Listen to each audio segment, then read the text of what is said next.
The Bugle, audio newspaper for a visual world. Hello, Buglers, and welcome to issue 4257 of The Bugle, audio newspaper for a visual world. The one truly reliable source of verifiable lies in the entire universe. A title, no, a responsibility, no, a destiny, which we take very seriously indeed. I'm Andy Zaltzman, three-time world triple jump champion, and author of a 12-volume history of the harpsichord, sadly out of print. I'm in the shed of heroically indefatigable truth. Sorry, I'm terrible with acronyms and titles, as I've just proved twice in this paragraph of reasonably inadequate comedic kick-off three times. Joining me today, from over there, as I look at over there, but further, I realise this is an audio podcast. You couldn't see which way I was pointing, and you don't even know which way I was facing when I was pointing. But I was pointing north and west. From north of me, a little bit, in London, Tiff Stevenson, and from quite a long way west, Josh Gondelman. Hello, both of you. Hello. Hello. So happy to be here all the way west on the East Coast. Sounds like a great country album. Yeah, it is. Yeah. It's honestly kind of an East Coast, West Coast hip-hop bridge building effort from the 90s that did not work, so we switched to country. How are you, Tiff? I'm good. There was just sleet, just very briefly outside the window. The cat is complaining, and I'm wearing, again, audio podcast, but I'm wearing a very, very loud jumper, very bright colours, because I feel like I just need that energy to push me through into spring proper. I just need the happiness of colour. Because it's not far off now. The clocks in the UK go forward this weekend. Josh, they went forward in New York last week. Hence, you clocked onto this Zoom call to record an hour early. Yep. So, can you just fill us in on what you've been saying for the last hour that would have made a sensational podcast? It was incredible. I was on fire. It felt like being in the future and the past at the same time. So I was kind of like a Kurt Vonnegut hero of comedy, and it just, gosh, it's a shame that I wasn't recording because. I don't know, Pulitzer, Nobel, they're going to have to invent a new prize for what I was saying for the past hour. America, behind us, yet also in front of. Mm-hmm. Yep. What was it George Bush said, leading from behind? George W. Bush said that at one point, and that's kind of my comedic style. Well, I look forward to this becoming, the lost Gondelman hour becoming one of those iconic myths in showbiz. That's such a nicer way. That's such a nicer thing to apply that term to, because usually it's just the last hour of the night when I'm drunk with my dog watching basketball on the West Coast. Oh, well, we can remake it like they did with Hancock's half hours, the lost Josh. But you're just going to have to decide who's going to play you, because it won't be for like 20 or 30 years. Okay. At least. So who would you like to play you in the... Who's going to play 38-year-old me 20 years from now? Yeah. I don't know. That's a tough question to answer, isn't it? Yeah. I guess like either a 20-year-old currently that's hanging in there, or an 8-year-old that looks like shit. That's had a really rough life. Yeah. Do you know any real haggard 8-year-olds? Charlie Brown? Yeah. He had a tough life, to be fair. That is truly my vibe, is like adult Charlie Brown.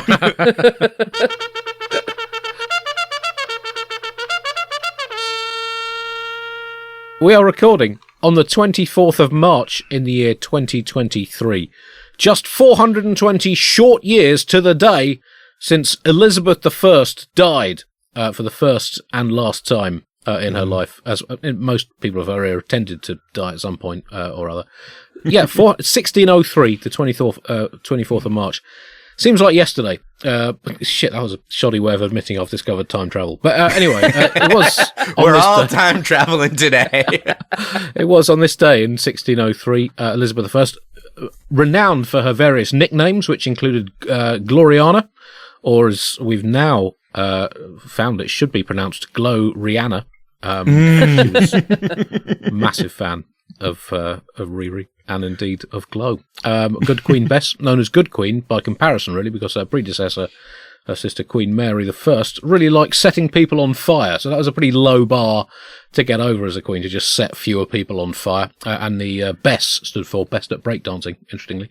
And also known as the Virgin Queen, and that was an advertising tie-in. One of the first monarchs to secure a lucrative naming rights deal. Of course, there was a boom in transatlantic travel during her reign, with the likes of Walter Raleigh, himself sponsored by Kids Bike Company from memory. Francis D-Rake was a newly shaped garden implement, and Minnie Martin Frobisher, who was the corner shops of Britain in the late 16th century. Really got behind. On this day in 1989, the Exxon Valdez spilt almost 250,000 barrels of crude oil into the coastal waters off Alaska. 11 million gallons, no less, which is a lot of gallons. A classic tale of corporate negligence, corner and cost cutting, and more worryingly than the environmental damage and the loss of marine life, it surely has given the local seals, fishes and birds of the Alaskan coastline the opportunity to study oil and possibly come up with designs for their own internal combustion engines as they at some point launch the inevitable fight back against the human takeover of this planet. That's the last thing we need. And tomorrow, the 25th of March, will be the anniversary of the founding of the city of Venice, the notoriously canalled Italian city, founded in 421 on the 25th of March. And they've recently discovered a diary belonging to the first ever mayor of Venice, Pulpetius Venetianus, and a translation of the second entry in his diary from the day after Venice was founded in 421, recently unearthed in translation by the 15th century monk Trevor of Snutterbridge. And this is that diary entry from the day after Venice was founded. Day the 2nd, weather, Clementine. This day, as the dog barked 12thwise for the middling hour, I think that means midday, a ship of great besizement and heavenly luxuriatization cast its anchor seawards, yet within means of our new city.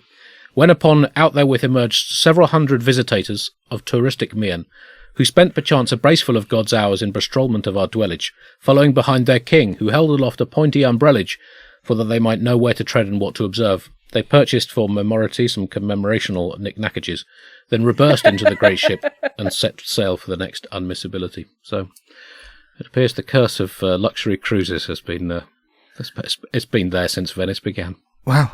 Wow, this is like a precursor to Triangle of Sadness. I mean, if you haven't seen it yet, watch it. It's a great film. Right. Let's. Is that the snooker one?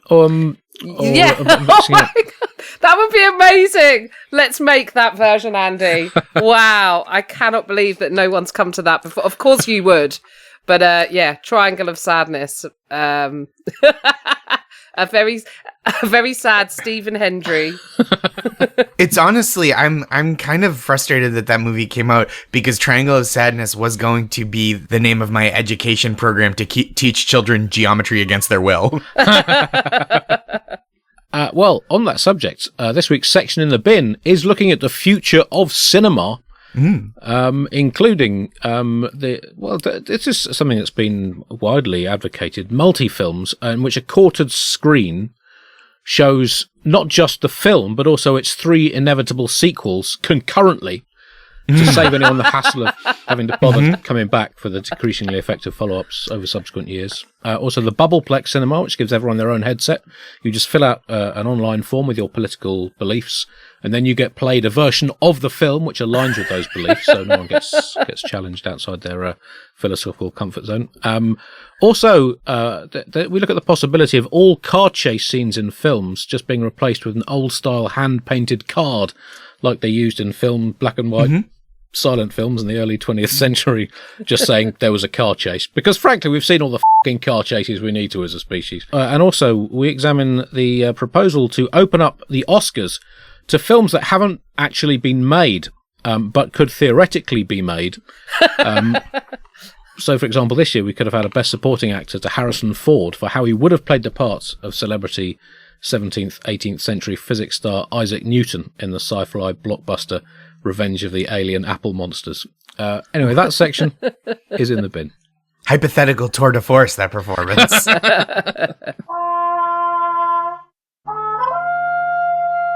Top story this week. Finland is too happy. For the 6th year in a row, Finland has topped the world happiness rankings. 6 years. I mean, this is Rafael Nadal at Roland Garros level of domination from the season Finns. upon season of greatness. They're just churning it out, these happy f***ers. Well, I mean, the question is, and we'll discuss here where other countries have come later. It's not been a particularly happy year for the United Kingdom, for example. But why is Finland doing so? Is it a direct correlation between a country's number of lakes to number of people ratio and its overall level of happiness? Is it something to do with reindeer?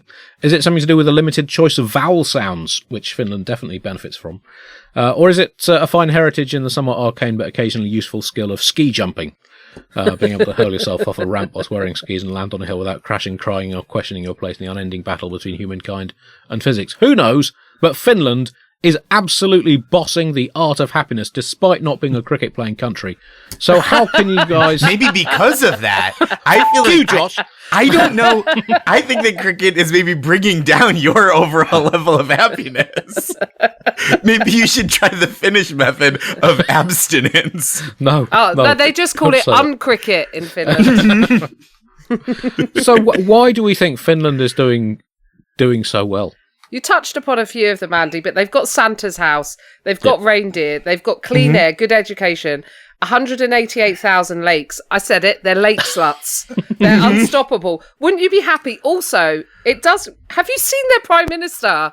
I mean, hubba hubba. I don't know how Parliament gets anything done. I'd just be staring at her all day going, she's so dreamy. Like, she's young, she's funky. Like, I don't know how we could compete in the UK because our Prime Minister, Josh, you're probably aware of this, is actually on a temp contract. So once a month, Adecco sends in the next in rotation.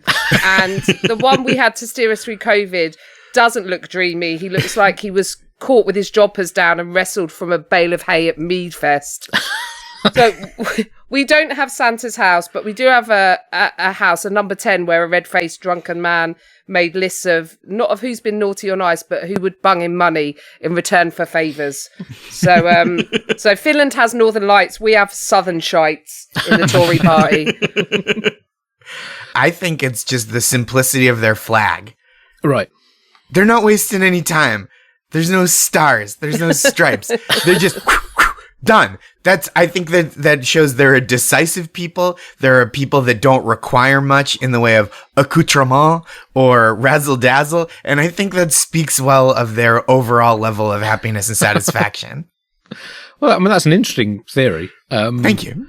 And I guess we also have to ask, what is happiness? I mean, it's one of the great philosophical questions. Opinions on what happiness is have changed throughout the history of this great planet of ours. I mean, at one time, people thought happiness was just lolling around in the sea being monocellular. And nowadays, several hundreds of millions of years on, happiness is considered by many to just be laughing at a meme involving a cat with a quizzical face. So, I mean, the true nature of happiness has always been subjective. I mean, how would you define true happiness? I mean, that's interesting. That pause there is... I mean, that reveals a lot, I think. Yeah, well, I think you got to ask a Finnish guy. Well, that's an interesting thing that I think they're sort of trying to take into account when looking at this happiness index is the cultural difference, sort of like different cultures, what they deem to be happiness. So how can you measure it using one culture's idea of happiness? Basically, collectivism versus individualism. I personally have some very strong opinions about it. Right. Which is better, but yeah, isn't it very individual how we experience happiness and how much are you affected? I should ask you two, like, this is like a pop psych quiz now. Like, is your happiness affected by the happiness of other people around you, or are you someone who's able to maintain your own equilibrium? I'm terrible at maintaining my own equilibrium, to be honest. And that doesn't have to be about other people. That can be completely independent. I can be unhappy all by myself. In fact, that's often the easiest way to be unhappy, isn't it? Mm-hmm. With your own thoughts. I think that's such an important question, though, the cultural bias, right? Because you look at the top of the list of these happiest countries, and it's like there's something funny going on, because all these countries are like as white as a salt shaker at the concession stand of a Josh Groban concert. It is white. And it's true, right? Happiness is relative. Like I live in New York City, and culturally, the happiest level you can achieve is having enough to complain about that it keeps you busy, but not so much that you have to live on the street. That's the sweet spot. That's New York City happiness. A lot of the countries that did very well are also riding high in the, or riding low, in fact, in the World Corruption Index. 8 of the top 10 countries in the happiness index are also in the top 10 least corrupt. So I don't know if there's we don't know if they paid off the happiness people to say that. There might just be levels of corruption that we're not seeing yet. Well, the US is higher than the UK, right? Mm-hmm. So the United States is 15, and you guys don't have healthcare. So that shows how bad it is. It does, emotionally speaking, feel like Brexit has caused kind of a great repression. And as you said, Tiff, I'm in the United States, where we're number 15, or as we pronounce it, number 1. And specifically, I live in New York City, as I mentioned, but I'm from New England, where, much like England Prime, happiness is kind of an afterthought, right? It's not the goal.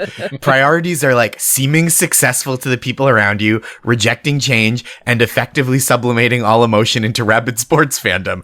Those are the priorities. Happiness is like a distant 15th. Well, I've said this before. We don't hope for positivity. Like American audiences, when they go into shows, they go in kind of genuinely or generally, as a rule, kind of going, well, this is going to be awesome. And British people going, this is going to be shit. So that's where we set our level at. And then if it's good, we're like, oh, well, it wasn't shit. So I think our baseline is just lower than many other nations. I think I would do well there. Kind of a reverse limbo, just to get over the bar.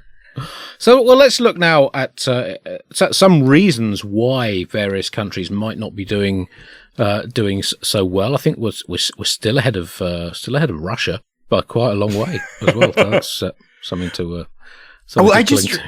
I just read in a Russian newspaper that Russia is on the precipice of a gigantic military victory. So I don't know why they'd feel unhappy. Russia came 70th on this, according to the link I've got now, which is bad news for the. Well, I think the list goes down to about 137th. So that's bad. That's bad. There's 67 countries less happy than Russia at the moment. That's not a good sign for our great species. But there's more countries than that. I'm curious about how happy those people is. That like, oh, they're doing so bad they wouldn't even talk to us. They're not even picking up the phone when we call. So let's look at America, which, yeah, as you say, likes to style itself as the greatest nation in the world, but isn't the happiest nation in the world. And one of the people I think that can take a lot of credit for America avoiding being the happiest nation in the world is former president and insurrectionist Donald Trump. And there's been a lot of... It's been quite hard to follow exactly what's going on in his potential arrest. By the time, Buglers, that you audio read or listen to this part of the audio newspaper, it's possible that Trump will have been arrested. It's also possible, although less probable, that he will have handed himself in at his local police station and tearfully admitted to a string of crimes, saying, I just want to come clean and learn to live with myself again. That does seem a bit unlikely. But apparently he said that he wants to be... Oh, sorry. I was going to say, that seems slightly less probable than another insurrection and him becoming president again by the time this episode is released. He said he wants to be handcuffed for a perp walk if he is arrested. This is all in relation to the Stormy Daniels case and alleged hush money. And he is, I think, seems to be even more unhinged than he's generally been, even by his impressively unhinged standards. He roared on social media, "Take our nation back!" Now, I think that is what 80 million voters tried to do in November 2020. But apparently, this is what he now wants, Josh. He wants America back. How do you feel about that? I mean, if he wants America back, he is going kind of the route of standing at the border with a boombox, begging. It is kind of a Cusackian patheticness. He says he wants. It's true. He keeps making a big deal, right? He keeps saying they're going to come get me. You've got to protest, and people are not turning out in big numbers. So now he's trying to make a spectacle of himself, right? He says if he does get arrested in context of these Stormy Daniels hush money payments, he wants to be handcuffed. And not to kink shame, but that's none of my business, right? I feel like that's less of a perp walk and more of a perv walk in this context. Personally, I don't have a lot of hope in bringing Donald Trump, quote unquote, to justice. So I'm just rooting for things that make him unhappy to happen to him. Criminal charges, sure, but being chased around by a small, loud dog, that would be pretty funny. Catching his balls in the zipper in his pants like Ben Stiller and There's Something About Mary, whatever it is, I just want it to be public and embarrassing. But he really wants this public spectacle, right, to make him seem like a persecuted martyr. And there's all this talk about what's going to be good for Trump, right? It'll be good for him if people see him being marched in handcuffs because that'll rile up his base. And I just don't trust when people say that, right? They think everything, Republicans will come and be like, "Oh, that's what Trump wants." Everything will help in 24. Trump could fall naked onto wet cement and have his butt cheeks sealed shut by concrete. And when he needs to poop, it comes out his mouth. And pundits would be like, "This is going to be huge with his base." And I don't know about that. But again, I don't want to kink shame. Talking shit, huge with his face. I think, How is that so different than what brought him to prominence in the first place, I guess? I like how they've written about it in all the papers because it says it said Trump has told advisors he wants to be handcuffed when he makes an appearance in court if he's indicted by Manhattan grand jury for his role in paying hush money to adult film star Stormy Daniels. They're all written all of the articles I've read have written it's a gumshoe talking about it in a film noir. So I think that's how we should refer to all of it. And they're get the bracelets on that guy. He's talking a lot of flim-flam. Get the stool pigeon on the blower. So, Donald, you offered that broad some cabbage to keep strum. Why, I ought to give you a Chicago overcoat. I would watch that. He posted a picture of himself next to a picture of the Manhattan District Attorney Alvin Bragg, who could issue this arrest warrant, and Trump is wielding a baseball bat. So he's threatening a judicial officer, a leading lawyer with a distinguished career and a long record of standing up for fairness and justice, two rather dated American values, but they are still on the official list of American values.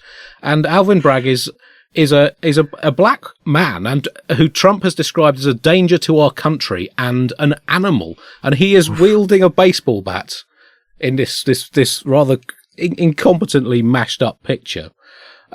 Now, I am starting to think that maybe Trump is not quite the savior of American democracy that he likes to portray himself as. There is something, as Gary Lineker might have pointed out, something of the early to mid 20th century about him. But, Josh, he's still odds-on favourite to be chosen by the Republican Party, the party of Abraham Lincoln, as their presidential candidate in 2024. What hope is there for humanity? Oh, is that what we're clinging to? Hope? Is that what we're supposed to be aspiring to? I mean, if we're looking to the Republican nominee for hope in humanity, I think it's thank you next. Let's see what next species is next in the line of succession for this planet.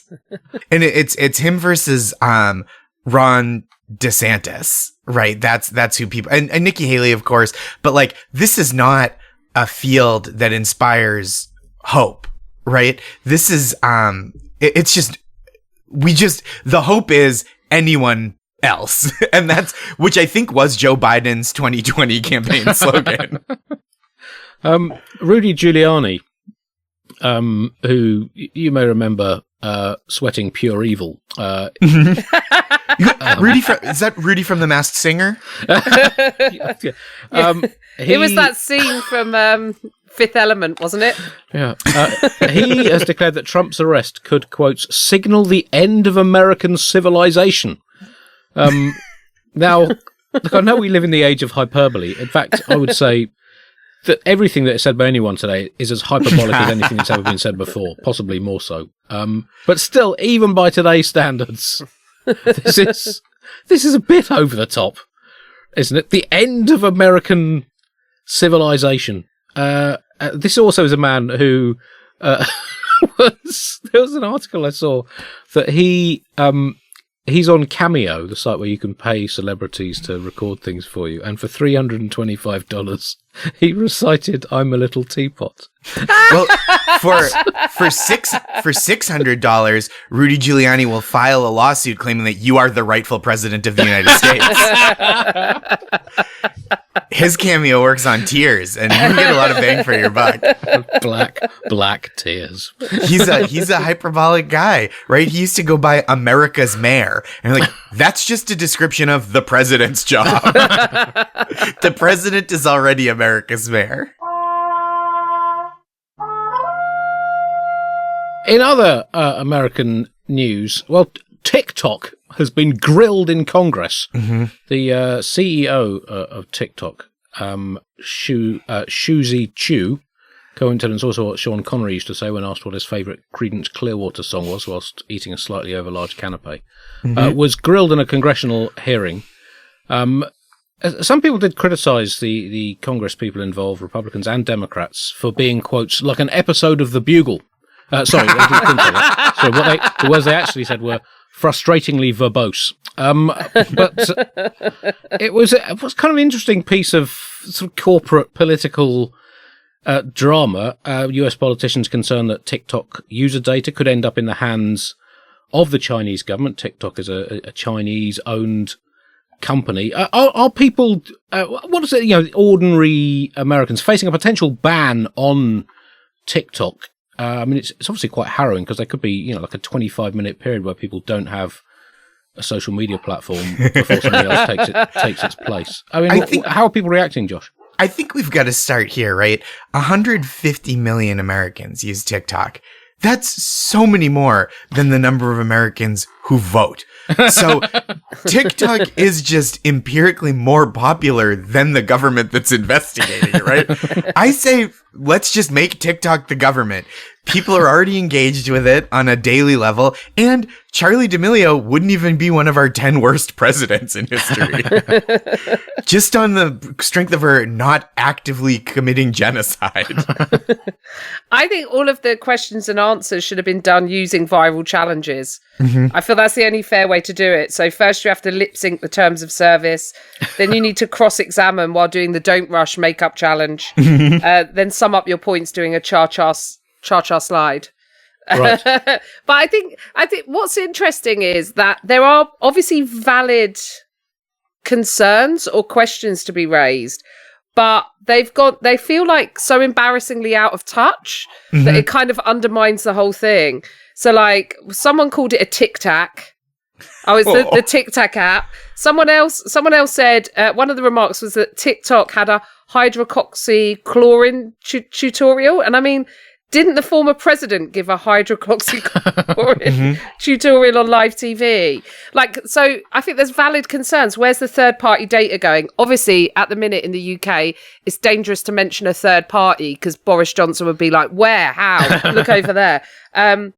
But, we know that Cambridge Analytica ran election interference on Facebook. So all of these apps have the potential to be used in a damaging way, and there probably should be more stricter regulations, but it sort of doesn't help your case when you're like, I think one of the questions was like, can it access my Wi-Fi if I go on the app? And the CEO of TikTok's like, well, yeah, you have to use the Wi-Fi to get on the internet, to get on the app.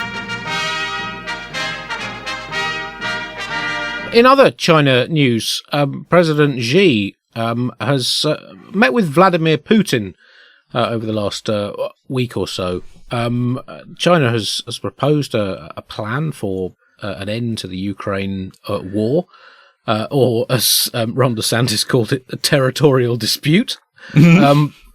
Which it was about 10 days ago, I think he called it a territorial dispute, showing that some aspects of Britishness remain in America, Josh. The capacity to write things off with classic British-style understatements, that is something that you've clung on to since the late 18th century. Just a territorial dispute. Which, I don't know, that's like describing World War I as the 20th century going through a slightly volatile adolescence, or the Cold War nuclear testing race between the Soviet Union and the USA of the 50s and 60s being a little bit of boom and a little bit of bang. Let's give credit where credit's due. Who would have thought a guy whose political enemies call Meatball Ron would be capable of such understatement? You have to respect the subtlety. This supposed partnership between China and Russia, unlikely to be a partnership of equals, given that Putin is, I think, struggling for credibility and resource. Currently, Vladimir Putin has the negotiation strength of an ice cream pawn in a game of volcano chess. And do not ask how I researched that line. Also, he's been on the wrong end of an international arrest warrant. So, it is possible that Putin and Trump might be arrested on the same day. That would be that'd make an amazing television. I don't know what would the news lead with? Maybe they could get a 2-for-1 deal and just try them both at the same time. I don't know. Well, we could always bring Boris in as a third.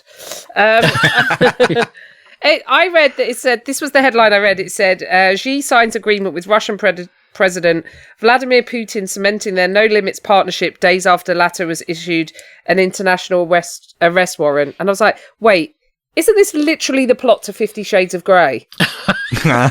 Negotiating hard and soft limits with a contract and an agreement, and then later on one of them gets taken to the Red Room. It's like a weird time to form an alliance with Vladimir Putin, right? Like, if I have a friend who's on the wrong side of a breakup, I don't even want to post him on my Instagram stories. I'm like, I gotta wait till this cools down a little bit.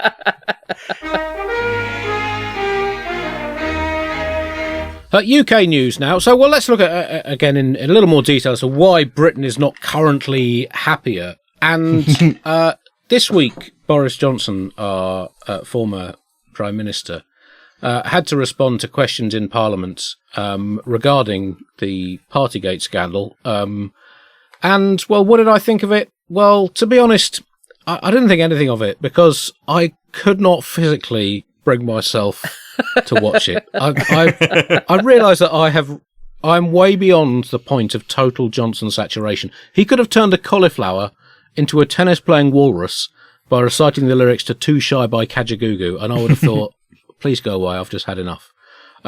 So I've sort of avoided... the thing is, no one's going to change their opinion on Johnson at this point, Tiff. Almost everyone in the country thought or assumed he was lying, and the remaining 23 people were largely unconvinced by his performance. So I'm not sure anyone is really going to be swayed one way or the other. I think actually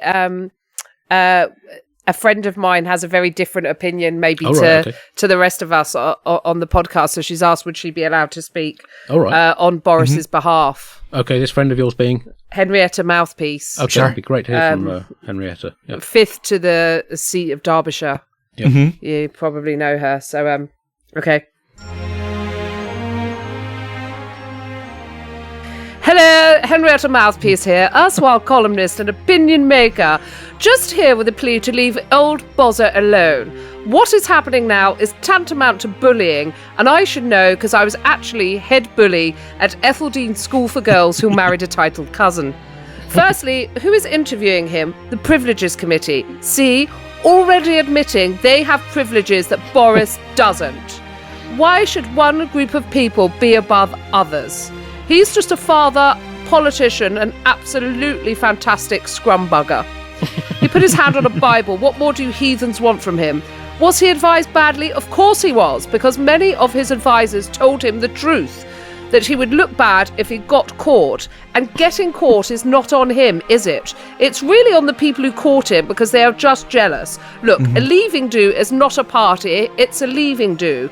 Is a hairdo a party? No, exactly. So why are these people grandstanding and gloating like they've uncovered some great truth about this nation's second best leader after Winnie himself? It's really outrageous. Actually, I'll tell you who should be put on trial. Is it a trial? It's more like a witch hunt. Sue Gray. I tell you what, if she hadn't gone sticking her beak in where it wasn't wanted, we wouldn't be in this position we're in now, which is my whole family unable to access any government funding for our plucky little interior design business, catering exclusively to high-end political residences. Awful stuff. Bozza, we're thinking of you. Also, side note, I do need a cheeky letter of recommendation for the youngest getting into Eton. Call me. Wow. It's always good to get both sides of the stirring. The spectrum. Yeah. It's, I don't like the name of it even, Partygate. I think that we got to be done with Gate. I think we should call this the fury over the Tory soiree. Well, yeah, Henrietta mentioned that Johnson held a copy of the Bible and swore to tell the truth. And I think I've laid my atheist cards on the table quite frequently during the history of the Bugle. But I think this might be the most conclusive proof of the non-existence of God that there has ever been in the history of humanity. Because if there was a God, seeing Boris Johnson hold a Bible and swear to tell the truth, the heavens would have instantly torn themselves asunder, and he would have appeared shouting, "For f***'s sake! That is too much! Too much!" You'd think even just with all the like intense storms brought on by our changing climate, we could have got a little lightning, right? Just one strike. Rudeness news now, and well, obviously one of the things that is most guaranteed to make you happy is being rude to people. That is a fundamental state of human existence. And a Canadian judge has leapt into the breach on behalf of all humanity by declaring that giving the middle finger is, quotes, a God-given right. This came after a court case in Montreal. And a man was accused of harassing a neighbour. So if you're listening, Ron DeSantis, basically think of it as Ukraine, but a bit less. It was a 26-page decision in which a 26-page decision on someone flipping a middle finger at their neighbour.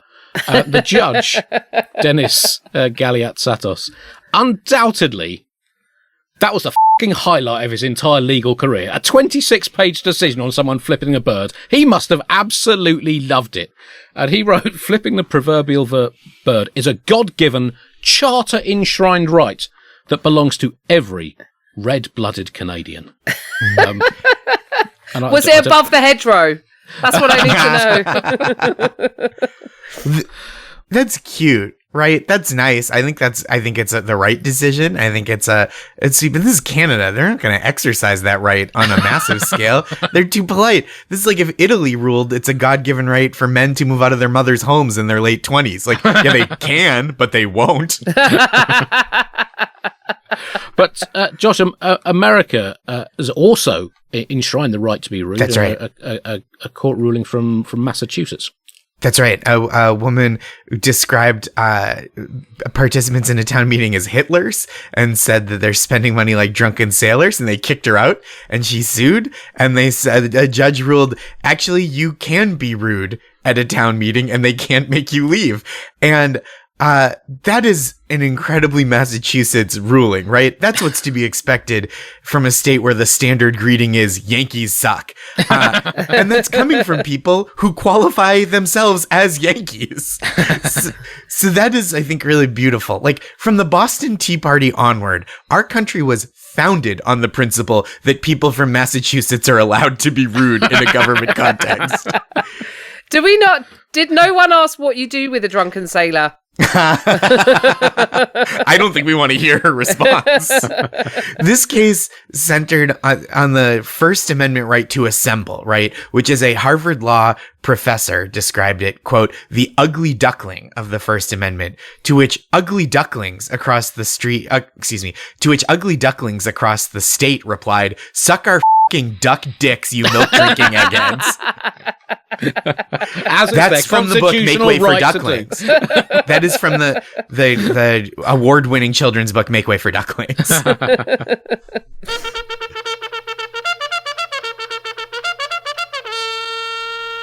Well, that brings us to the end of this week's Bugle. If you want to feel happier over the next week, just imagine sitting by a lake and feeling quite cold, and you'll be halfway to being Finnish.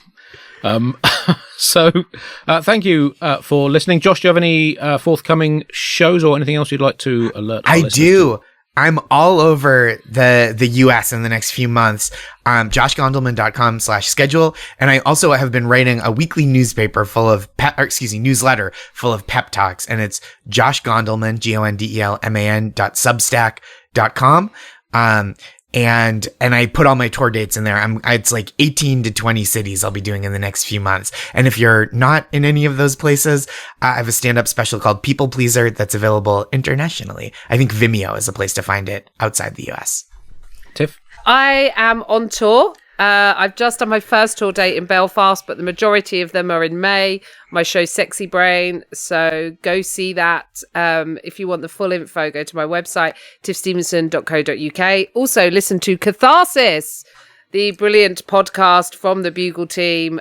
We've got episodes coming up with Rhys James, Darren Harriott, Rachel Paris. Very, very excited about the guests that we've got in forthcoming eps.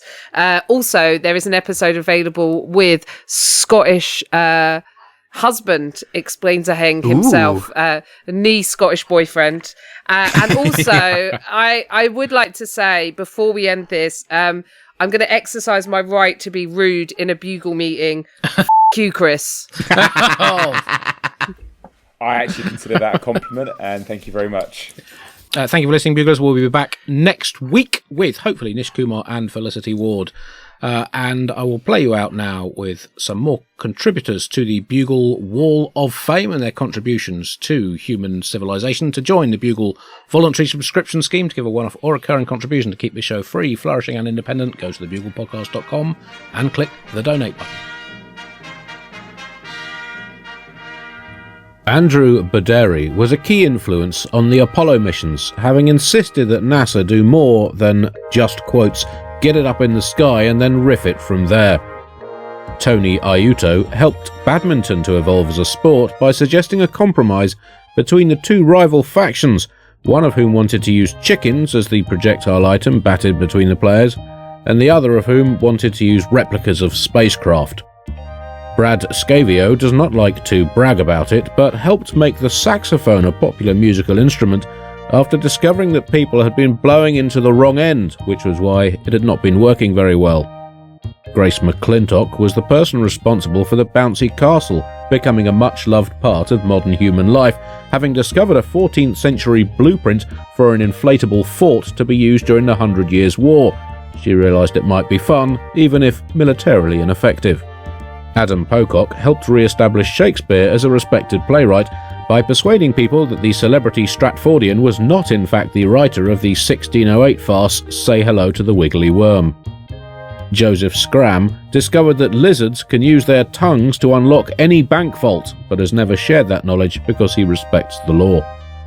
Peter Durietz calculated that the Colosseum in Rome, or ancient Rome as it was known then, was an entertainment arena rather than a giant communal bath. Not that anyone would put that past the Romans, to be fair. Matt Stevenson was a key influence on the musical career of pianist Daniel Barenboim, who before he became famous said to Matt, "I just go plinky plonk and people seem to love it." Matt advised him to expand his repertoire.